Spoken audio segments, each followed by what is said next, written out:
Tom Bower just dropped the news he's writing a second book about Meghan and Harry. And this didn't just make waves, it hit like a blast of cold air. Now Bower isn't some gossip columnist, he's not a TV pundit. Hollywood once called him the Witchfinder General of biographers. And for good reason. This is a guy whose work is built on documents, interviews, and razor-sharp details that leave a mark. His first book, Revenge, was a bestseller with 80 sources who spoke up despite all the pressure, and Meghan's team known for pushing back, correcting narratives, even taking people to court they had never managed to stop him. Never silenced him. Now Bower's back. This new book set for early 2026 apparently includes material that even Meghan can't spin away. Sources say he's bringing back entire sections he had once removed, for legal reasons removed, but never forgotten. And now he's publishing them, and he picked the timing carefully. Right now, Meghan's projects are stumbling, partnerships are falling apart, and her public image is shrinking. Perfect timing for the most explosive book of his career. In Montecito, panic is reportedly setting in. The storm has officially begun. When Bower wrote his first book, he said people around Meghan were willing to talk. Now that willingness has turned into full-blown readiness. Former staff no longer tied by NDAs or fear are opening doors that were once locked tight. Bower, a man of evidence, not emotion, has spent the last year gathering new testimonies, documents, and timelines. Even his publishers were shocked by what he uncovered last time, and sources say this time the revelations are even heavier. So the big question: what secrets did Meghan work so hard to bury? And why are those who once protected her now ready to speak? This sequel isn't just a follow-up, it's the unveiling of chapters she hoped would never see the light of day. And long before Bower turned his sights on the ongoing royal fallout, he had already started digging into something far more unexpected. Jam, but stick with me, because after this, the leaks get even bigger. Meghan's lifestyle brand, American Riviera Orchard, was supposed to be her big comeback, a fresh start, something simple, wholesome, beautifully curated. But behind the ribbon-wrapped jars and soft focus photos, something else was brewing a disaster. Sources say the brand produced $23 million worth of jam and fruit spreads, way more than a new brand could realistically sell.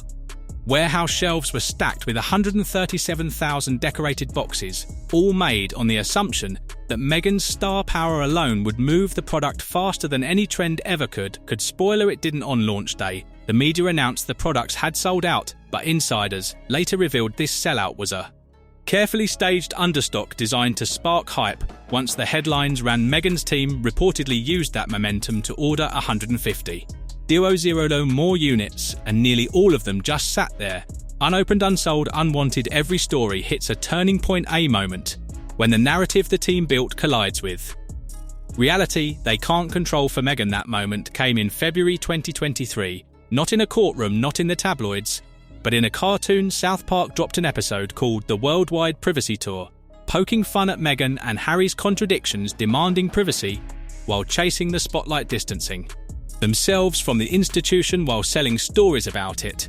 And the sharpest jab, Meghan herself, her animated double grin struck poses, declared she wanted privacy, all while marching around the world with a megaphone. Then, in one unforgettable scene, her cartoon pregnancy bumped onto the floor like a falling pillow, echoing a real video Meghan had posted of herself twerking at 9 months pregnant. The message was crystal clear and impossible to ignore.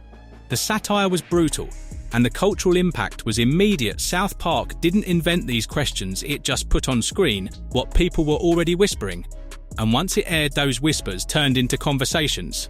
And those conversations became a breaking point. Sources say Meghan's team tried to suppress the episode, or at least soften its impact, but it was too late. It aired, it spread, and suddenly Meghan became a global punchline.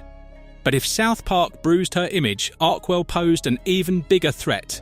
This was supposed to be the heart of Meghan and Harry's new mission, a way to show purpose beyond palace walls, but the documents obtained by Tom Bower tell a very different story. According to official records, Arkwell was declared delinquent by the state of California, not just behind schedule, but legally frozen. It couldn't raise or distribute funds. The financials were even worse.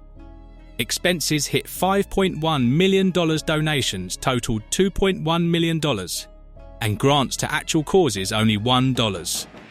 $25 million, and then there was the jaw-dropping detail salaries of $913,000 split between just two staff members, nearly $500,000 each.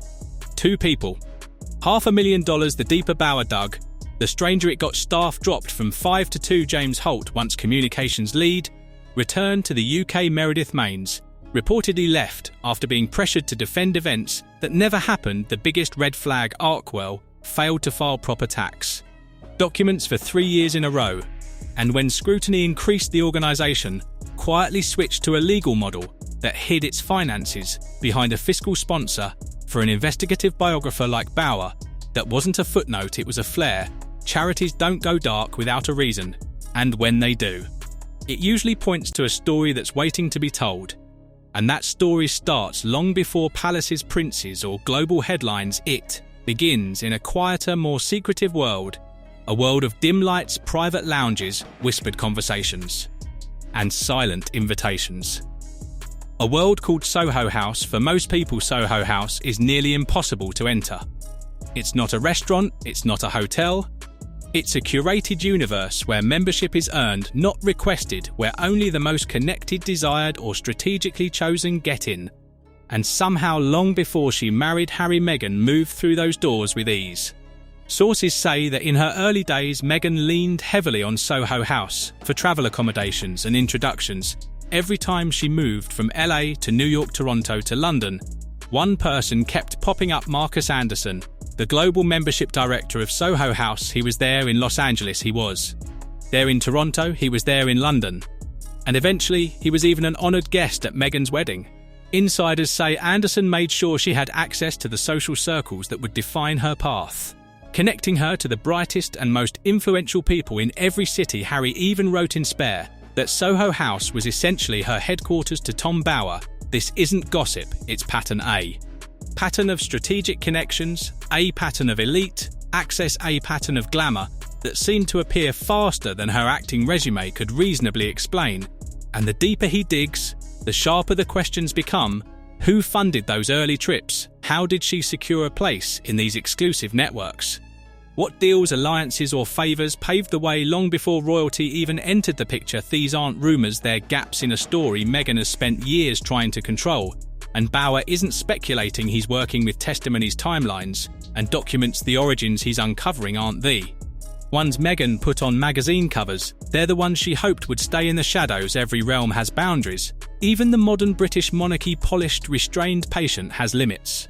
And sources say those limits are being tested again. According to Bauer, when William becomes king, he may take steps no monarch has in generations, steps that could include stripping Meghan and Harry of their remaining titles, possibly even removing Harry's prince title altogether. Why? Because, as Bauer argues, reconciliation with Meghan and Harry would spell doom for the monarchy. The royal family cannot function like celebrities chasing headlines. They cannot operate like influencers selling stories. Their duty is to tradition, continuity, and truth. And when Harry and Meghan went to Oprah, levelled accusations without evidence, and published Spare full of contradictions, the monarchy didn't just feel wounded, it felt betrayed. The institution stayed silent. Dignity is their defence, but silence is not forgiveness. Sources say the royal household sees Bauer's upcoming book not as gossip, but as necessary illumination, a mirror showing what the monarchy itself cannot publicly say when it drops in early 2026. It won't just influence public opinion, it may influence royal decisions. A line has been drawn. And soon, consequences could follow. Every story reaches a moment when the truth steps out of the shadows, when whispers turn to words, and words turn to recorded history. For Meghan, that moment is coming early 2026. Tom Bauer, the biographer she could never silence, will sit at his desk with the final pieces, documents, timelines, cross-checked, voices once restrained now speaking freely, and secrets once protected preparing to surface. The world that once adored her watches from a distance. Hollywood stays quiet, the monarchy waits, and Meghan behind Montecito's walls feels the pressure of a story that is no longer under her control. Because this book isn't just about what Meghan did, it's about who she really was behind the carefully crafted image. Her rise through hidden networks, her fall through failed ventures, her charities' unanswered questions, her slowly unravelling reputation, rumours about her marriage, her relentless chase for attention even while demanding privacy. Bauer isn't writing a tabloid, he's writing a case study, the final chapter in a saga that started like a fairy tale and is now ending like a cautionary tale. When the book finally lands, the world will read it, the monarchy will take. Notice and Meghan will face the one thing she's spent her life trying to avoid, a story she did not write. This is the reckoning of 2026, and it's only just beginning.